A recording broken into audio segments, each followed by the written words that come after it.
Y ese poder que en un momento determinado llega a tener el Hijo es relativo. ¿Qué quiere decir esto? Jesús tuvo un principio, tuvo una creación, nuestro Dios no. En que nuestro Señor Jesucristo en un momento determinado tuvo esa gloria, esa participación en cuanto a lo que era la sustancia misma de nuestro Dios. Pero después dice que ese verbo que hizo, se hizo carne, conforme a lo que vamos a ver también en Filipenses, y que dentro de toda esa gloria que él tenía, él prefirió humillarse a lo sumo, fue hecho carne, súbdito a la ley, y que todo fue justamente para que ese propósito de nuestro Dios, que era su plan divino, se pudiera llevar a efecto. Cuando se concreta ese plan en relación con su muerte, después, ¿qué acontece, amados hermanos?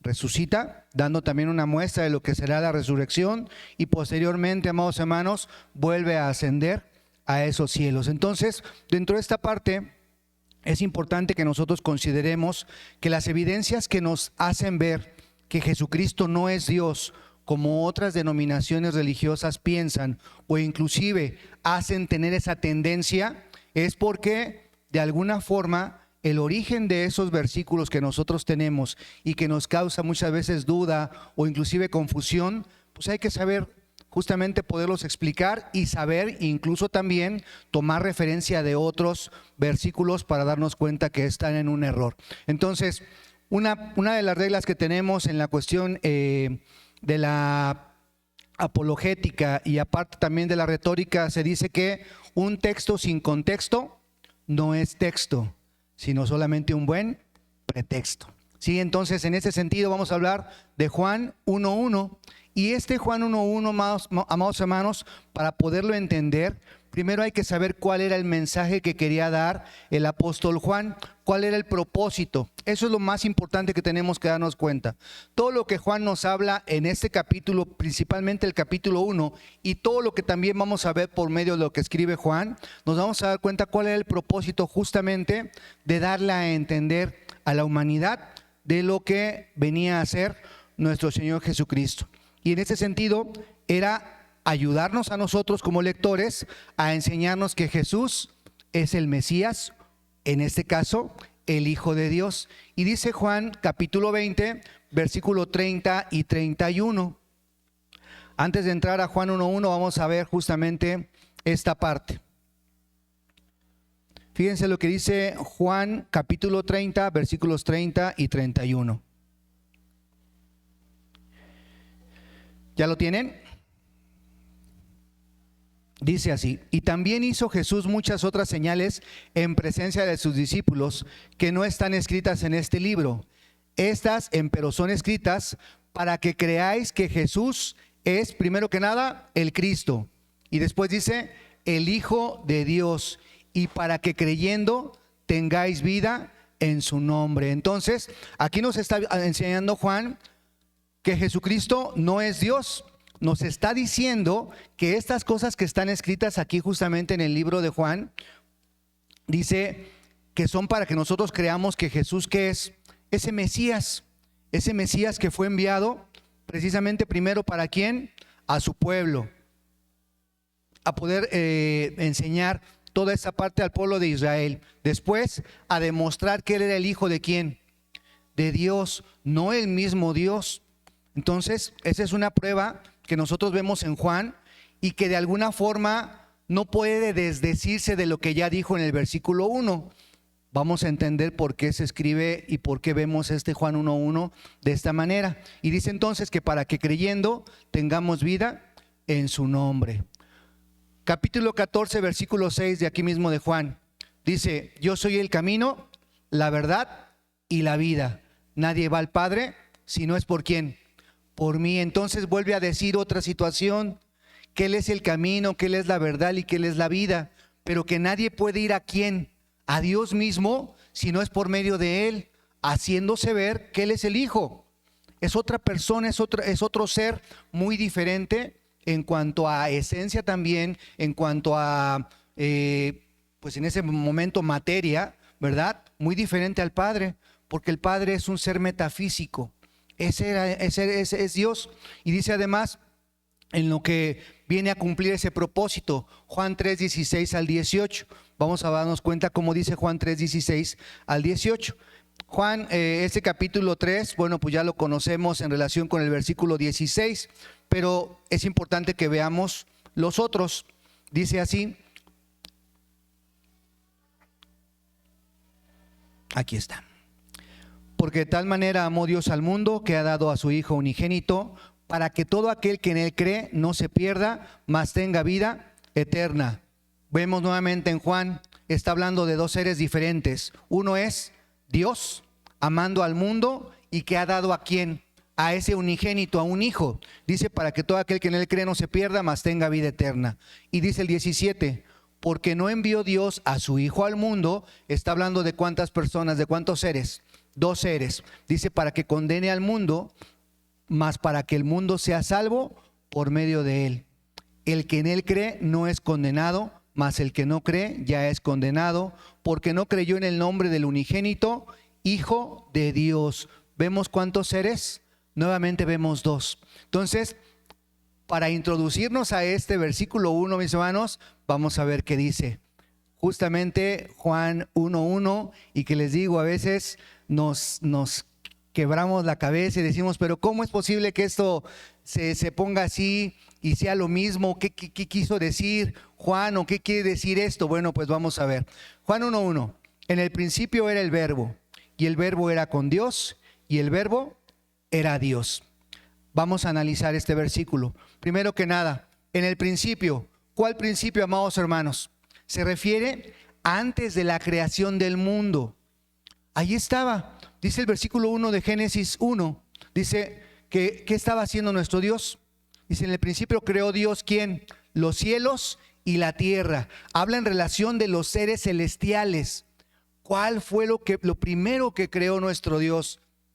Obviamente a su Hijo, a ese verbo, a ese ser metafísico también, y que dentro de todo, donde se origina esa creación, primero fue en la mente de nuestro Dios.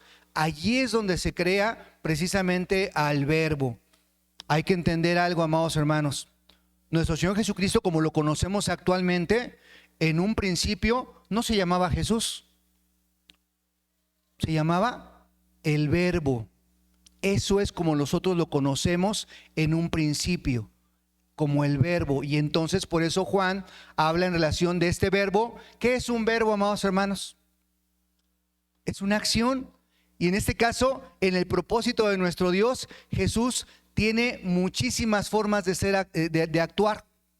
¿En qué sentido? Pues como Salvador, como Redentor, como misericordioso, bondadoso. Todas esas eran acciones que de alguna manera nuestro Señor Jesucristo también llegó a realizar conforme a lo que también nuestro Dios es. Y en ese sentido, bueno, vemos ya, en el principio era el verbo.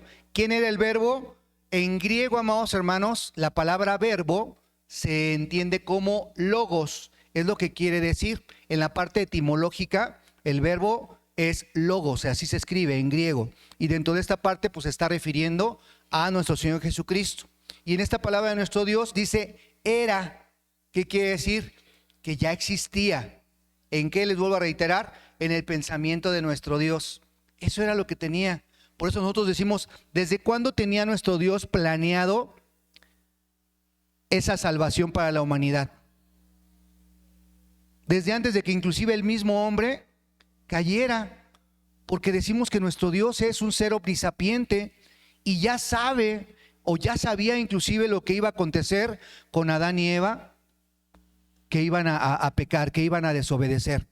Y él ya tenía estructurado justamente toda esa situación, pero como les he dicho, todo tiene que ser a su tiempo. Primero, su pueblo, ¿no? Después se hace la apertura, ¿a quién? A toda la humanidad, pero eso en cuanto al proceso. Pero dentro de lo que ya tenía planeado nuestro Dios, a veces decimos Abraham, y la misma escritura lo dice, Romanos 2, Romanos 3, hablando de los capítulos. Abraham, ¿cómo fue llamado? ¿En la circuncisión o en la incircuncisión? Y se dice que en la incircuncisión, porque también ahí estaba ya planificado los que de alguna manera en la carne somos incircuncisos. Entonces, todo eso ya tenía un plan, amados hermanos. Entonces dice, y el verbo era con Dios. ¿Qué quiere decir esto? En cuanto al propósito, en cuanto a esa substancia y en cuanto a lo que nosotros vemos aquí, en todo lo que ha hecho nuestro Señor Jesucristo, todo lo que hizo en su momento, dice: las palabras que yo hablo no son mías, sino de mi Padre que me envió. Todo lo que yo hago no lo hago porque yo lo quiera hacer así, sino esto es lo que me ha ordenado el Padre. Entonces, ese verbo tenían una misma mente y un mismo parecer. Y dentro de esto, por eso dice que el verbo estaba con Dios. Ahora había una cercanía, obviamente, ¿no? Hay esa cercanía, hay esa forma de estar unidos en ese pensar, en ese propósito. Y además, el que nos ha costado trabajo poder comprender. Y el verbo era Dios. Esta frase es la que impacta y a muchos nos lleva a esa confusión, amados hermanos, porque dice que en ese sentido no solo estaba con Dios, sino que aparentemente era Dios mismo. Y allí es donde entra la confusión. Y esto, en cierta forma, amados hermanos, establece la divinidad de Jesucristo en esta aparente igualdad con nuestro Dios. Pero ya vimos que no es igual en cuanto a ser el mismo, a ser el mismo ser metafísico, sino refiere esa igualdad en cuanto a la divinidad por lo que procede. En este caso, nuestro Dios es santo, ¿sí? Incluso decimos 3 veces santos. La pregunta ahora es: ¿nosotros somos santos? ¿Sí? ¿Y por eso somos Dios? No. ¿A qué se refiere esa santidad? A ser apartado, a tener limpieza. A eso se refiere. Entonces, a esta misma situación habla en relación con la esencia de que el verbo era Dios. Lo otro que vamos a ver, amados hermanos, vamos a ver, ahora sí, con mi hermano que nos apoya en la transmisión, vamos a ver lo que acontece. Dice, Juan 1:1 es una traducción incorrecta del texto griego. ¿Por qué? Porque dice, bueno, yo no hablo muy bien latín, mis hermanos. Dice, enarge en ologos, kai ologos en prostonteon, kai teos en ologos. ¿Qué quiere decir? Justamente estas mismas palabras, que en el principio, que era el verbo, ¿verdad? Y el verbo era con Dios y el verbo era Dios. Así es como está traducido en esta versión que nosotros utilizamos y que de alguna forma dice que la forma etimológica tenemos que analizarla. Dice, encontramos un matiz importante. En griego, ton teon quiere decir el Dios. Aparece con un artículo definido cuando se refiere a Dios como el Padre o único Dios, mientras que teos simplemente es Dios o divino. Aparece sin artículo al describir al verbo.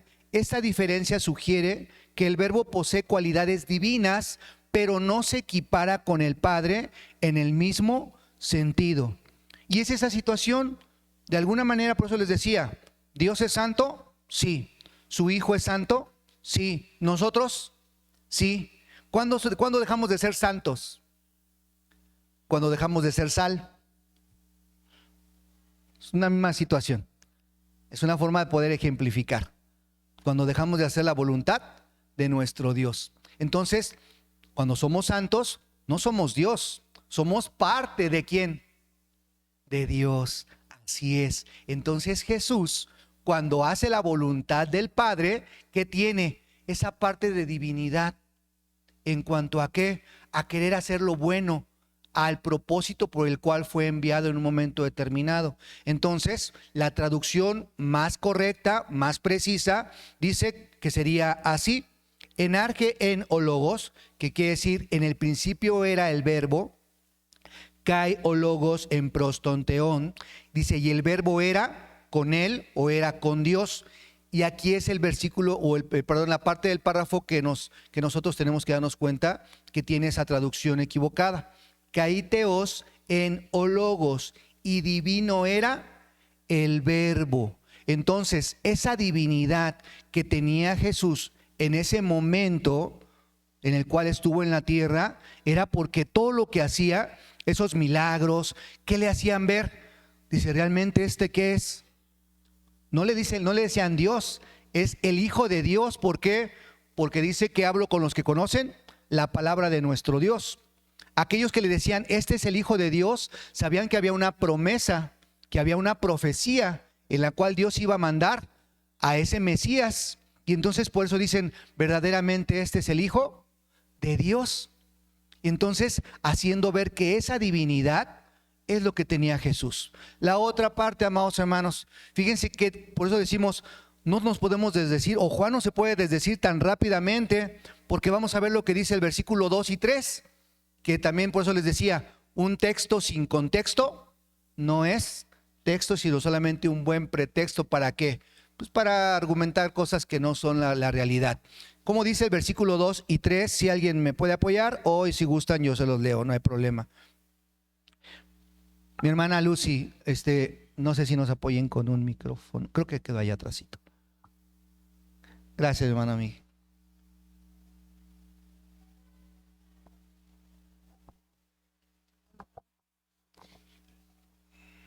Este era en el principio con Dios. Todas las cosas por Él fueron hechas y sin Él nada de lo que es hecho fue hecho. Amén. Ahí está. Fíjense cómo dice ahora el segundo versículo, que en el principio, ¿qué dice aquí? ¿Cómo leyó mi hermana Lucy? En el principio era con Dios. No está diciendo que era el mismo Dios.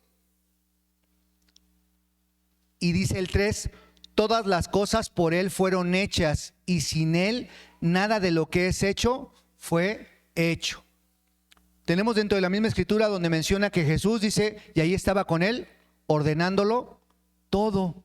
Ahí estaba. Entonces, eso es importante que nosotros veamos cómo Juan mismo no pasa muchísimo tiempo donde en el mismo capítulo, los mismos versículos que está hablando, él está diciendo que hay una separación entre el Padre con el Hijo, pero sí tiene esa parte de sustancia, esa parte de divinidad, porque todo lo que Jesús hacía era para mostrar al Padre.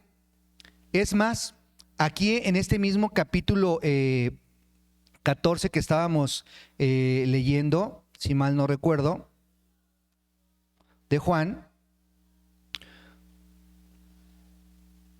versículo 7 en adelante, estaba preguntándole, y Felipe incluso le dice le hace una observación, o le hace una petición más bien. Dice el versículo 7 en adelante de Juan 14, si me conocieses, también a mi Padre conocierais, y desde ahora lo conocéis y le habéis visto. ¿Era literal lo que le estaba diciendo Jesús a sus discípulos? No, era una forma figurada, porque al Padre, ¿quién le ha visto? Nadie le ha visto, pero las acciones que estaba haciendo Jesús, ¿de quién procedían? De Dios. Entonces por eso le dice, si realmente me conocieses, también entonces conocerías a mi Padre, que todo lo que ha hecho desde que sacó al pueblo de Israel, desde que lo tomó en su mano y todo ello, ha sido bueno. Todo ha sido bueno. El castigo lo ha tomado el mismo pueblo, pero dice por la propia maldad que ellos han ejercido. No que proceda de Dios en ese sentido, sino dice, tu maldad te castigará. Pero entonces dice Felipe, el versículo 8, Señor, muéstranos el Padre y nos basta. O sea, como diciendo, pues déjanoslo ver y ya con eso te vamos a creer. Y entonces le vuelve a contestar Jesús, tanto tiempo ha que estoy con vosotros y no me has conocido, Felipe. El que me ha visto al Padre. ¿Cómo pues tú dices, muéstranos el Padre? Y dice el 10, ¿no crees que yo soy en el Padre y el Padre en mí? Las palabras que yo os hablo, no las hablo de mí mismo, mas el Padre que está en mí, Él hace las obras. Y dice el 11, creedme que yo soy en el Padre y el Padre en mí. De otra manera, creedme por las mismas obras. ¿En qué momento dijo Jesús que Él era Dios o que Él era el Padre? En ningún momento. Todo lo que le dice a Felipe, dice, es en el Padre, haciendo alusión de que era otro ser, pero que tenían un mismo propósito, y que dentro de ese propósito Él solamente, ¿qué era? Un instrumento. Pero dice, pero todas las cosas que yo estoy haciendo, las estoy haciendo porque el Padre me las está ordenando. Y entonces, el que tú veas esas acciones que se están realizando es como si lo estuviera haciendo el mismo Padre. Yo solamente soy un instrumento. Eso es lo que le dice justamente nuestro Señor Jesucristo a Felipe. Y entonces por eso esas pruebas que mencionamos conforme al tema son pruebas irrefutables de que Jesús no es Dios. Es su Hijo, es el Verbo, es un instrumento, pero que dentro de esta parte tiene una parte relativa y que no es Dios. Así que por ello es importante que nosotros veamos cómo esta imagen que vemos en cuanto a esa creación y por lo que fue creado, vamos a ver también ese propósito. Dice Colosenses capítulo 1, versículo 15. Dice que Él estuvo en el principio de la creación y pues Él tiene la primogenitura en todo. O sea, en lo que menciona capítulo 1 de Colosenses, versículo 15. ¿Ya lo tiene alguien? Por favor, ¿quién lo quiere leer? Mi hermana Magda, por favor.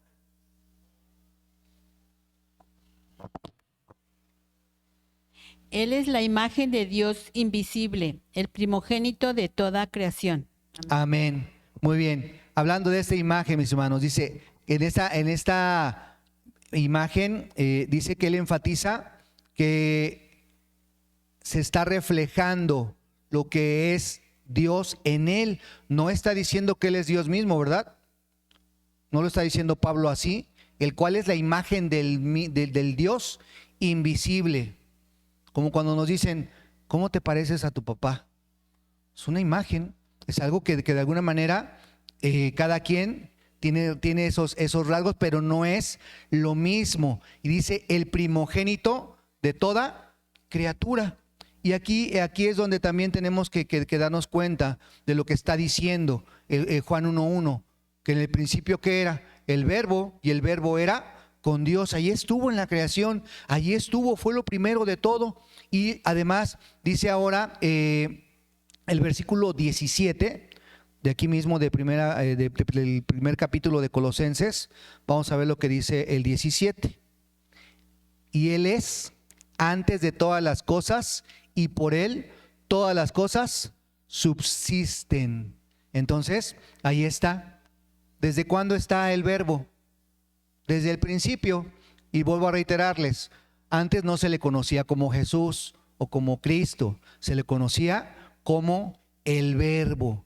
Ya cuando es profetizado, entonces sí se le conoce como Cristo, porque era un Mesías que había de venir, ¿no? Conforme a lo que habla Isaías, conforme a lo que habla Zacarías, Jeremías, inclusive Miqueas. Todos ellos hablaban de ese Mesías y dónde iba a nacer y todo lo que iba a acontecer con él. Ya entonces se le conoce como el Cristo. Salmos, pues incluso lo menciona como el Salvador, ¿no? Emmanuel. Y ya en relación con la traducción y como ya lo conocemos, ya cuando es hecho carne, se le conoce como Jesús. Pero todo dice que a su tiempo. Aquí mismo Colosenses 1, pero el versículo 16 dice, porque por Él fueron criadas todas las cosas que están en los cielos y que están en la tierra, visibles e invisibles, sean tronos, sean dominios, sean principados, sean potestades. Todo fue criado por Él y para Él. ¿Por qué dice que todo fue criado por Él? Porque allí estuvo. Él ayudó. Él estuvo en ese momento también. Entonces, por eso ahí estamos viendo cómo nuestro Señor Jesucristo, o en este caso el Verbo, dice que estuvo allí. Ahora, ¿por qué nuestro Dios creó todo? Dice que porque por Él fueron criadas todas las cosas, las que hay en los cielos y las que hay en la tierra. Porque todas las cosas, en cierta forma, Él primero fue el primogénito de toda la creación. Y posteriormente, bueno, pues vemos que ahí está también todo lo que fue creado para cumplir con el propósito que nuestro Dios tenía en ese plan de salvación. Ahora bien, dentro de lo que menciona Juan, pero ya no nos vamos a mencionar en los primeros versículos, sino ahora, les decía yo, mismo capítulo, Juan empieza a hacer unas observaciones. Versículo 14. Dice que Juan está reconociendo la gloria que tenía Jesucristo como único Hijo de Dios, no como Dios mismo. Dice, y aquel verbo fue hecho carne y habitó entre nosotros. Y dice, y vimos su gloria, gloria como el unigénito ¿de quién? Del Padre. Entonces es importante que nosotros veamos cómo vuelve a hacer Juan aquí la separación.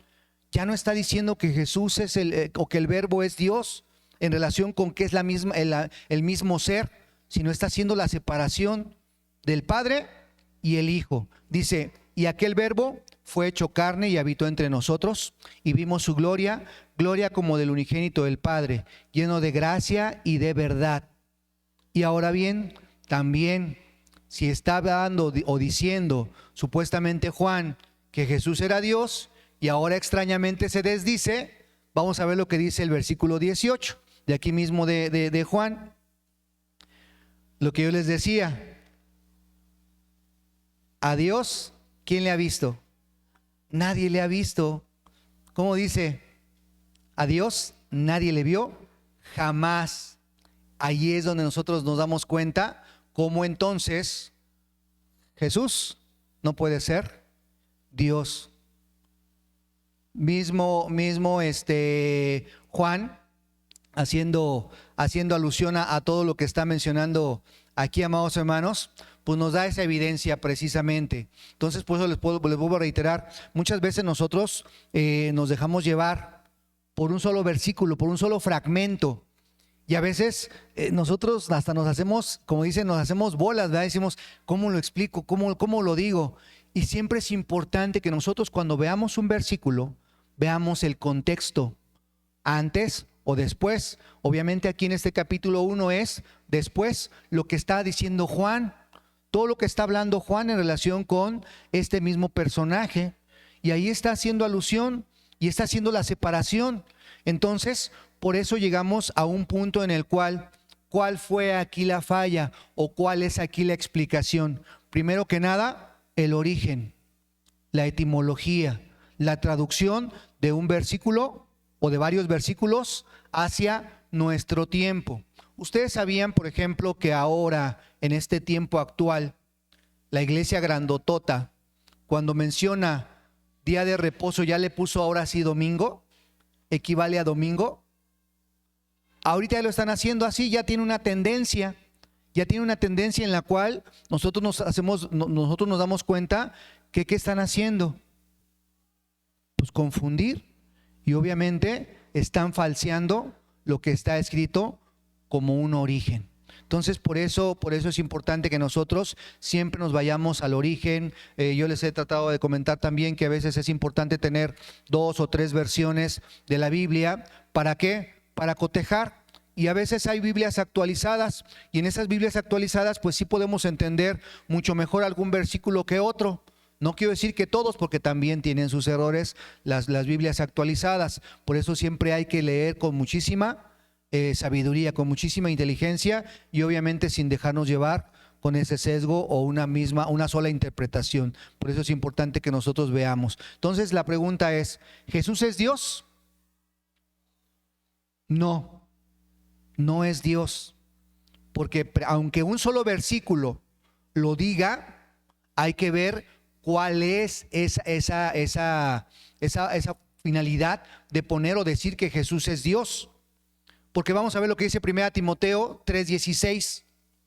1 Timoteo 3:16 también es otro versículo, amados hermanos, que tiene esa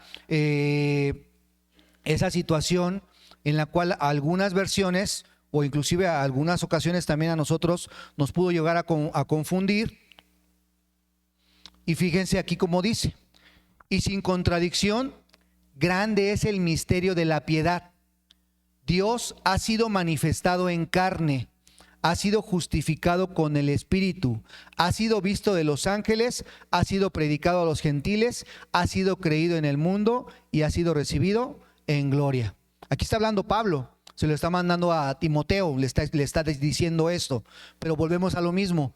¿Qué da a entender? Dios ha sido manifestado en carne. ¿Que Dios se hizo qué? que Dios se hizo carne. ¿Y eso es correcto?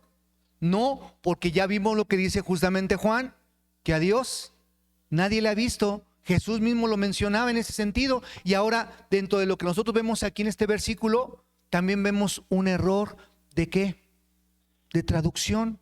Porque ahora sí, si este mismo versículo lo vemos en otras traducciones, inclusive en una versión Dios habla hoy, o en otra latinoamericana, nueva versión internacional, vamos a darnos cuenta que ahí no dice Dios, dice Él, pero incluso lo dice con E minúscula.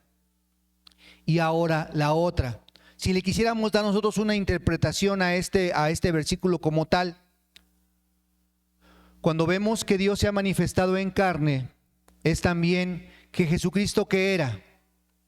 Un brazo de acción, así como el Espíritu Santo también es un brazo de acción de nuestro Dios, también nuestro Señor Jesucristo es un brazo de acción de nuestro Dios en ese sentido. Y para poder estar en ese momento, vamos a ver lo que dice la Escritura, precisamente haciendo ver el manifestarse en carne. Juan 1:14, ya lo habíamos leído. Dice entonces que el verbo que pasó se hizo carne. Ahí está la manifestación de Dios, que Dios con ese plan que tenía, con ese plan que sigue ejerciendo, es la mejor expresión, dice que iba a mandar ¿a quién? A ese Mesías, a su unigénito, y lo hace carne, se presenta ante la humanidad. Los que sabían de esa profecía sabían dónde iba a nacer ese Mesías, lo fueron a buscar. Y dentro de todo esto, amados hermanos, dice, y habitó entre nosotros. ¿Habitó realmente nuestro Dios o habitó su unigénito? Su unigénito. Pero ahí está la manifestación de Dios. ¿En qué? En que se cumplió la profecía de que iba a enviar ¿a quién? A ese Mesías. Y se manifestó en carne también. Digo, si le quisiéramos dar una interpretación, pero les decía yo, muchas veces no, más bien nunca debemos de forzar algún versículo, pero dándole esas simbologías y todo eso, lo pudiéramos explicar así. Pero dentro de lo que nosotros sabemos es que a final de cuenta, 1 Timoteo 3:16 es un error ¿de qué? De traducción. Y allí no quiere decir que Dios se hizo carne, sino quiere mencionar que envió a su Hijo y se manifestó por medio de Jesucristo en todas las acciones que se realizaron, todos los milagros, todo lo que Jesús hizo, lo hizo Dios por medio de él. Y ahí es donde se manifiesta en esta parte. Versículo 18 ya lo habíamos leído, ¿verdad? No, entonces vamos a ver lo que dice el versículo 18. Dice así: a Dios nadie le ha visto jamás. El Dios único que está en el seno del Padre, Él le ha dado a conocer. Así que dentro de esta parte, amados hermanos, esa es otra situación. Dice que a Dios nadie le ha visto jamás, pero a Jesús, ¿quién lo vio? Pues muchos. Entonces, dentro de este sentido, vemos cómo dice que sí se manifestó o Él le ha dado a conocer por medio de quién, de su persona. Por eso les decía a sus discípulos: tanto tiempo ha que estoy con ustedes y no han visto al Padre. ¿Se los estaba diciendo de manera literal o de manera simbólica? Claro, porque era en qué sentido se estaba manifestando nuestro Dios por medio de Él, en las acciones que estaba realizando. Pero no quiere decir que ahí estaba la figura de Dios o la presencia de Dios. No lo estaban viendo como algo físico, algo tangible, sino se estaba refiriendo en relación con ¿qué? Con las acciones que se estaban llevando a efecto. Se estaba reflejando, así es. Mismo Juan capítulo 1, pero el versículo 29, aquí ya empezamos a ver cómo conocemos a ese unigénito. Dice que, versículo 29, se le conoce ahora como el Cordero de Dios.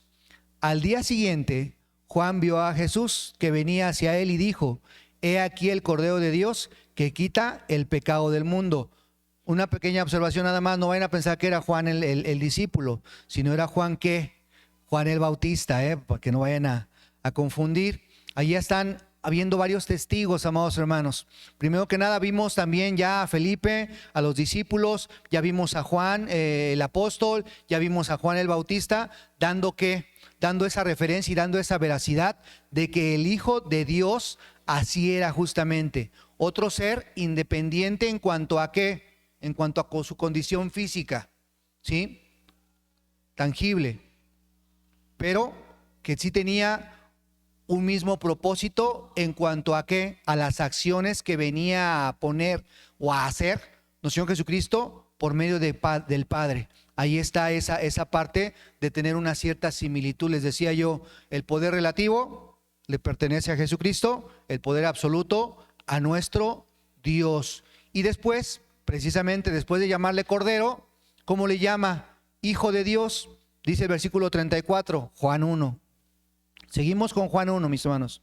Dice, yo le he visto y he dado testimonio de que este es el Hijo de Dios. Entonces, estamos viendo varios versículos en los cuales nos muestra que Jesús no es Dios.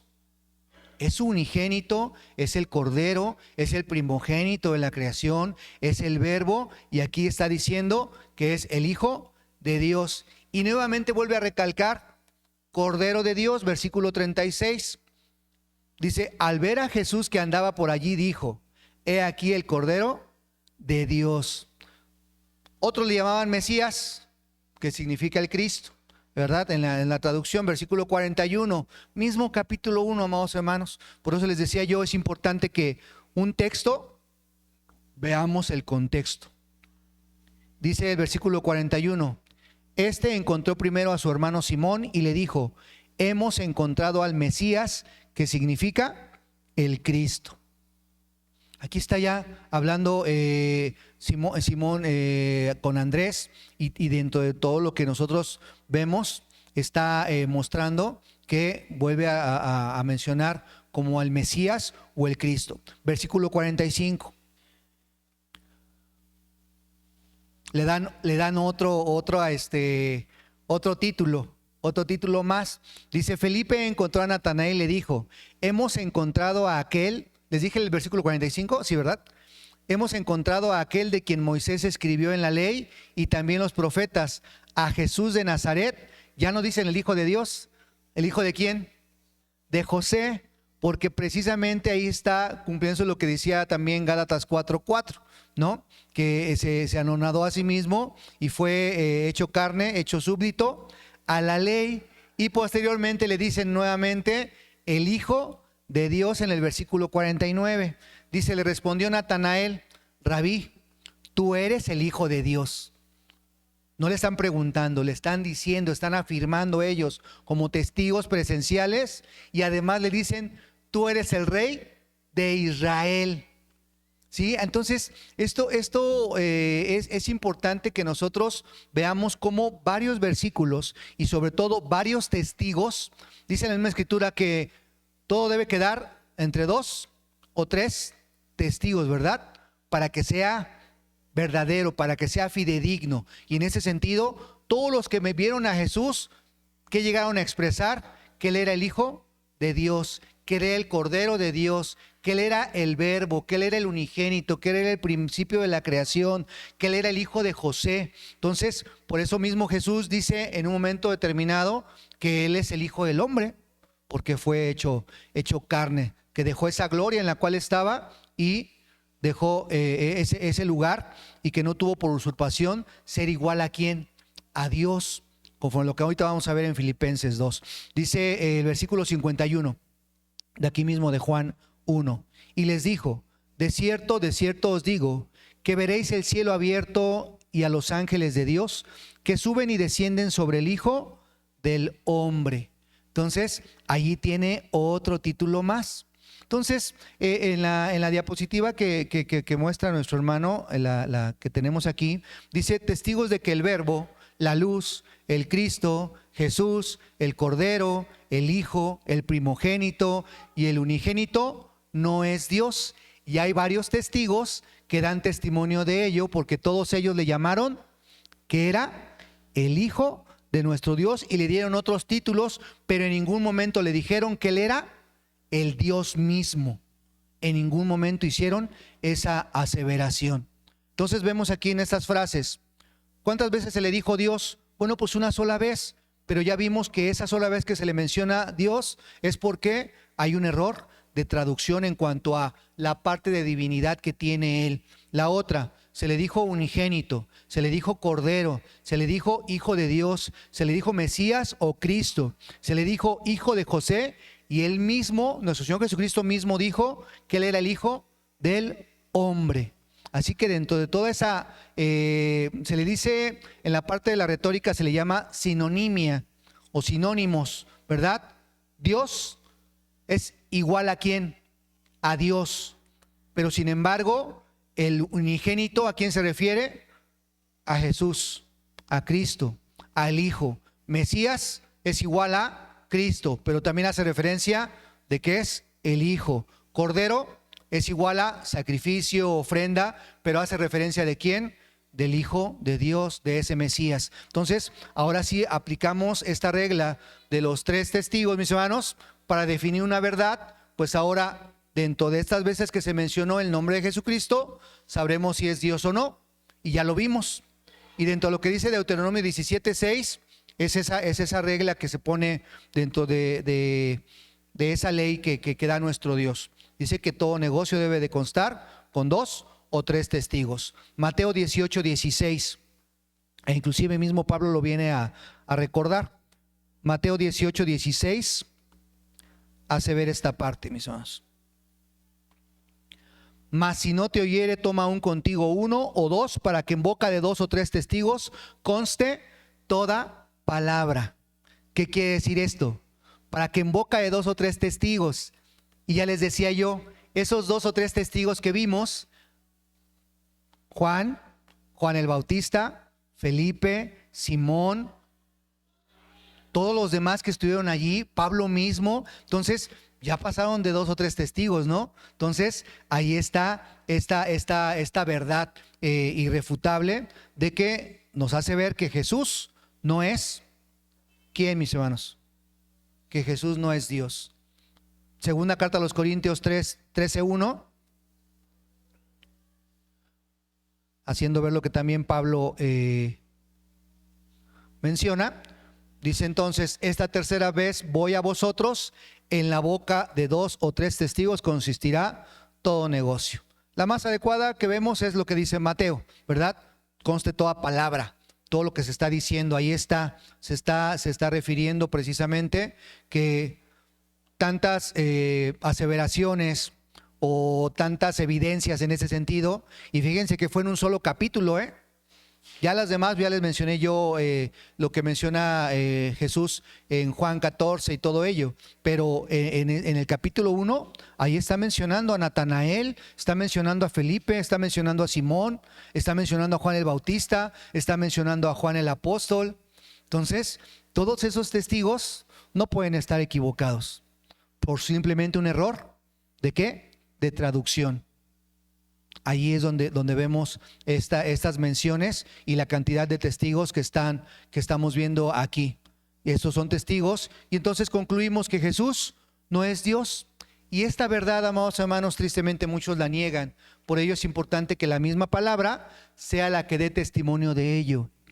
A veces nosotros queremos dar un versículo o queremos dar una explicación muy larga, muy extensa para algo que el mismo texto incluso da la respuesta.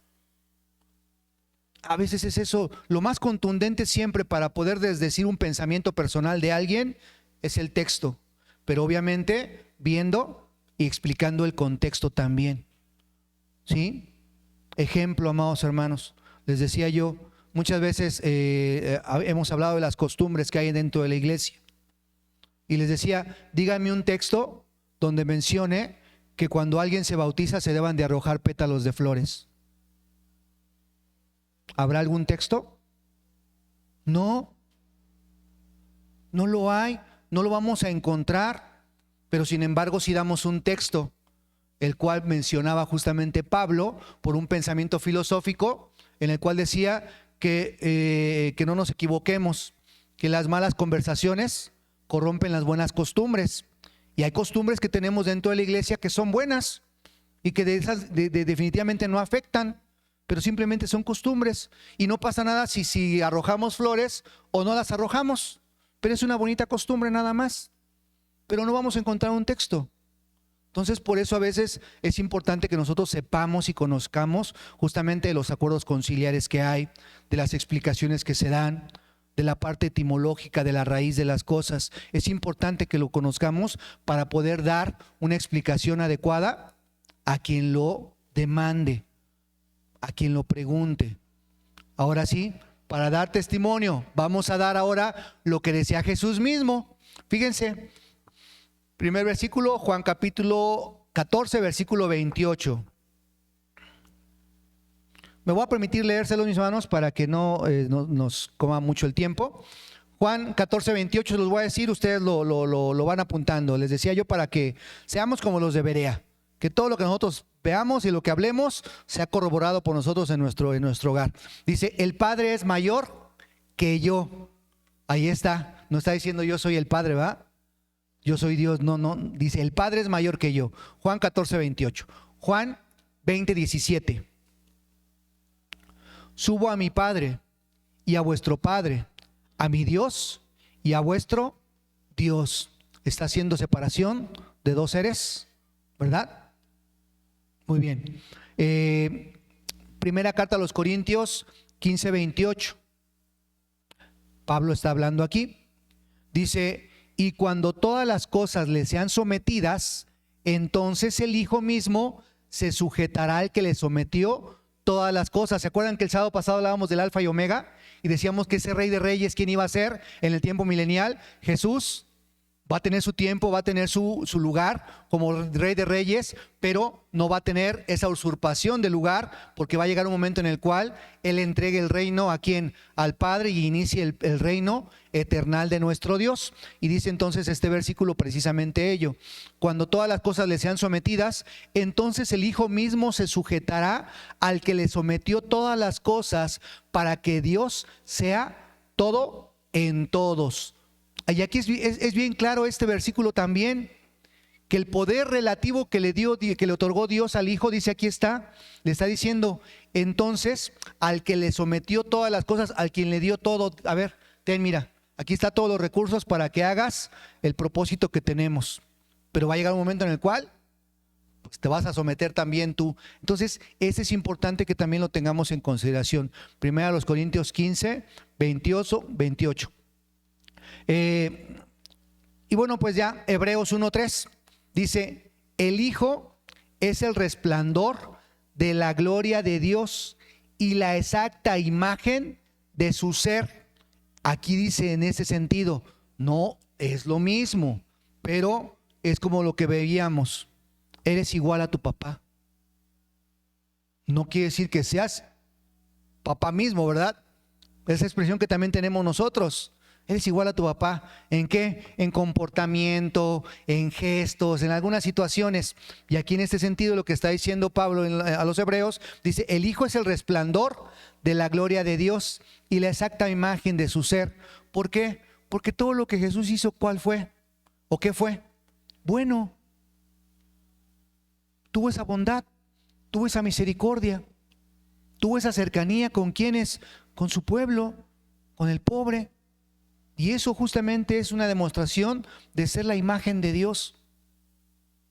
Allí es donde se ve esta parte. Entonces, por eso es importante que nosotros veamos cómo estos versículos muestran que en la parte bíblica Jesús, primero que nada, es subordinado ¿a quién? A Dios. Se diferencia de Dios mismo, conforme a lo que dice Juan 20, 17.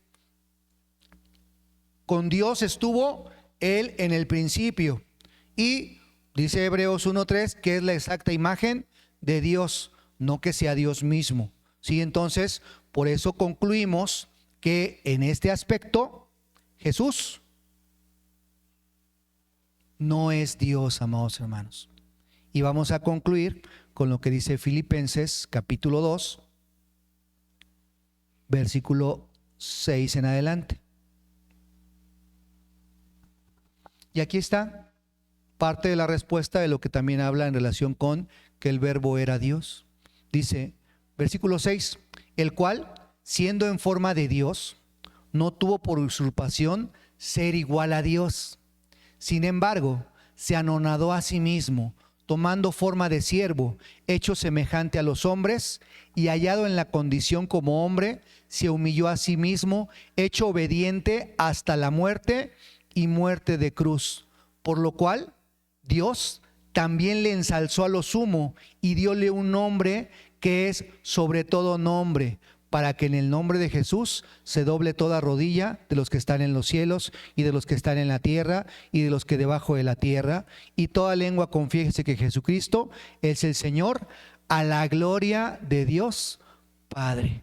Así que, amados hermanos, esto es lo que nosotros debemos de comprender, que muchas veces hay versículos que nos pueden confundir.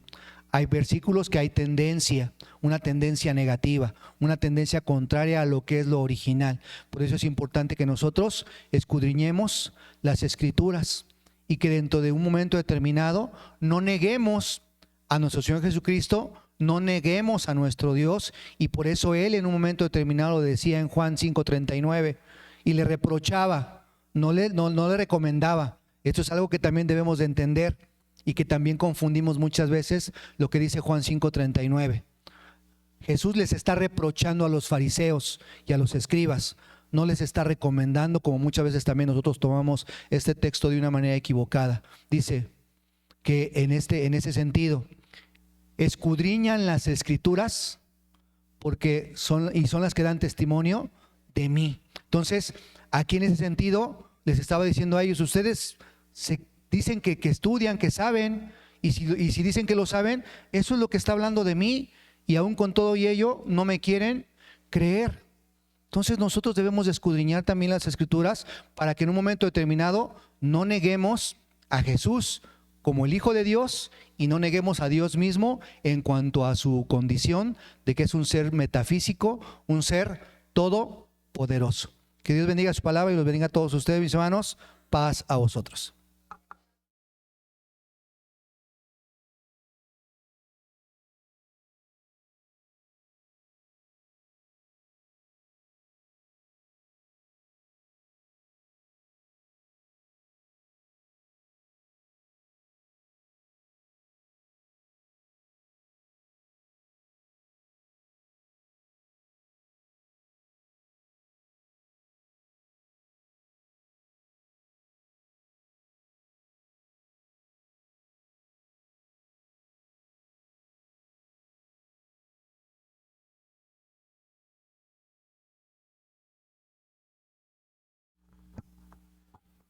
Dios bendiga a nuestro hermano Jesús Palma por este tema bíblico que nos ha compartido. Y estaba en cabina, hermanos, y lo estaba escuchando, y me llegaba esta reflexión. Podríamos decir que conocemos la doctrina, conocemos más bien de nuestro Dios desde hace ya mucho tiempo, pero de repente estos temas que nos ayudan a confirmar lo que creemos, es de suma importancia que los tengamos en consideración. Así que, bueno, está el culto, pero ya saben que también cortamos la parte de la predicación y se las mandamos. Este tema es muy importante que lo tengan presente, sobre todo para compartirlo, para evangelización. A pesar, como dicen por ahí, que hace ya tiempo conozcamos de nuestro Dios. El canto que vamos a entonar así se titula, Hace ya tiempo.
Hermanos,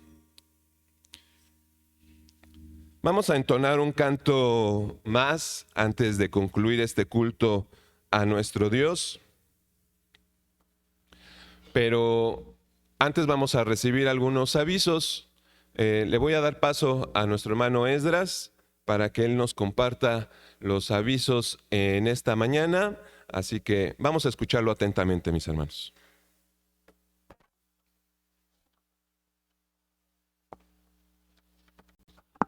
Amados hermanos, paz a vosotros. No se levanten, ocupen sus lugares. Gracias. Dentro de los avisos que tenemos, los que ya conocemos, a las 3 de la tarde, las sociedades. Ahorita terminando el servicio, acomodamos mesas.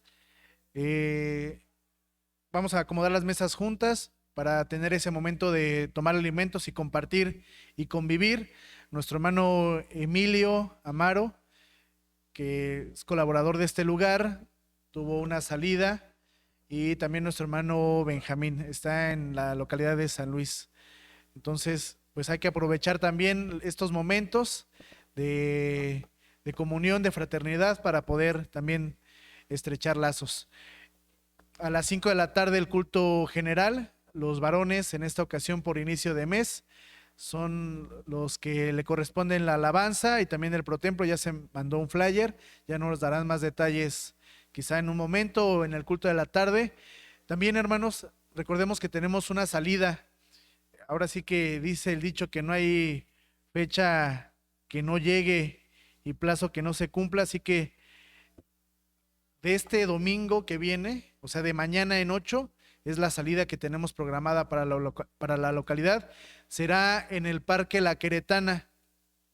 Está, si no me equivoco, por el Fray Junípero Serra. Ya nuestros hermanos estarán enviando las ubicaciones. Nos estamos viendo ahí, primeramente Dios, el próximo domingo 13 de julio, es decir, de mañana en 8 a las 10 de la mañana. Ya lleguemos desayunados, llevemos alimento para compartir. Es muy probable que podamos meter mesas, sillas. En las sociedades se estará dando más información. Y también llevemos, bueno, no sé si les dije, sí, llevemos alimento para compartir. No podemos ahí encender fuego o meter anafre o algo así. Llevemos alimento como ya lo hemos llevado en otras ocasiones. Sándwiches, tortas, algo que se prepare en el momento, pero sin uso de fuego, para poder estar ahí aproximadamente de las 10 a las 3 de la tarde más o menos. Va a haber actividades, va a haber también momento de descanso para que podamos platicar, convivir. Entonces, la intención es que todos estemos, que podamos juntos tener ese momento de esparcimiento, de sana convivencia. Si quieren invitar a alguien más o quizá hermanos que no estén regularmente con nosotros, también lo pueden hacer. Es un momento para poder convivir, para poder estar y acercar a nuestros hermanos y que pues también sientan ese momento fraterno.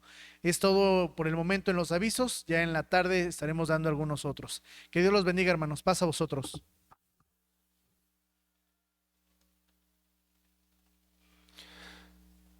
Yo solamente tengo un par de avisos para compartir con ustedes, hermanos. El primero de ellos es que todavía tengo cuadernos, todavía tenemos de niños, de femenil, de jóvenes, de varonil y general. O sea, tenemos todos. Ya los cuadernos de adolescentes también nos llegaron y los pudimos compartir con el grupo de adolescentes. Y el otro aviso, bueno, pasen conmigo. Si estoy aquí abajo, no se los voy a poder dar tan fácilmente. Cuando esté ahí en transmisiones, allá arriba, mejor se acercan conmigo y se los doy con mucho gusto, porque luego acá abajo no estoy todavía muy conectado en cosas y estoy bajando, subiendo. Si estoy arriba, ahí los atiendo con mucho gusto. El otro punto, que lo habíamos dejado de costumbre. Este es el sobre que utilizamos para diezmo o para primicia. Entonces, les pido de favor que si no tiene el sello, le pongan diezmo o le pongan primicia, pero con lápiz, para que lo podamos borrar y volver a utilizar el sobre. Si lo ponen con pluma o le ponen el nombre de su familia o el nombre de ustedes, se ve bien, pero si lo ponen con pluma ya no lo podemos borrar, hermanos. Entonces, si viene el sello, pues entonces le marcan con el lápiz. Por eso nuestro hermano Lior o nuestro hermano Miguel, quienes están encargados de recoger ofrendas y primicias y diezmos, pues llevan esos lápices para que los puedan apuntar. Entonces, aquí está, les recuerdo, porque ya se nos había olvidado. Vamos a ponernos de pie, vamos a cambiar de posición y vamos a entonar un canto más, amados hermanos. Este se titula, perdón, que se me olvidó el nombre, ya iba a ponerle otro nombre. Se titula Los Bellos Momentos. Y este canto pues habla que hay cosas que se encuentran, el calor, el frío, y dice, son contrarios el calor y el frío, son extremos. Pero dice que así también como cada uno de nosotros podemos llegar a ser diferentes, aún así podemos compenetrarnos y servirle a nuestro Dios. Así que, amados hermanos, vamos a entonar este canto, Los Bellos Momentos.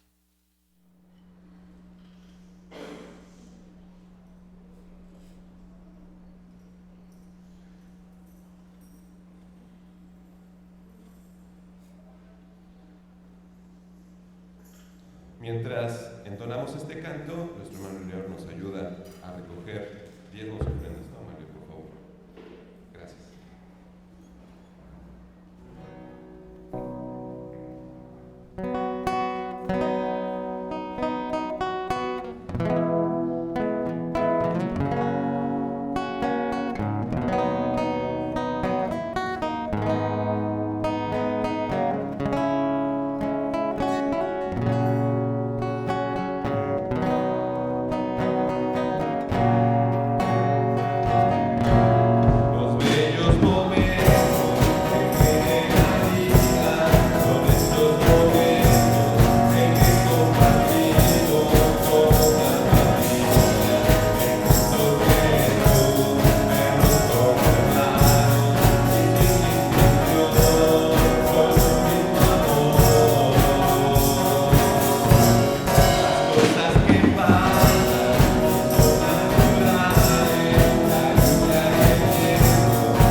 Pues me da mucho gusto Amados hermanos, el poder compartir, como dice este canto, y yo me siento feliz de estar en este lugar, que me dé el sol de repente un poquito, que yo pueda salir de transmisiones y estar acompañándolos en la parte de los cantos, en la superintendencia. Me hace muy feliz, me llena mucho, es de mucha bendición en particular, y pues confío también en que ustedes también estén contentos, no tanto por lo que yo haga, sino por lo que hacemos para con nuestro Dios. Nuestro hermano Miguel Ángel nos va a llevar en oración para finalizar este culto al Todopoderoso. Así que doblemos nuestras rodillas todos los que podamos, por favor, hermanos.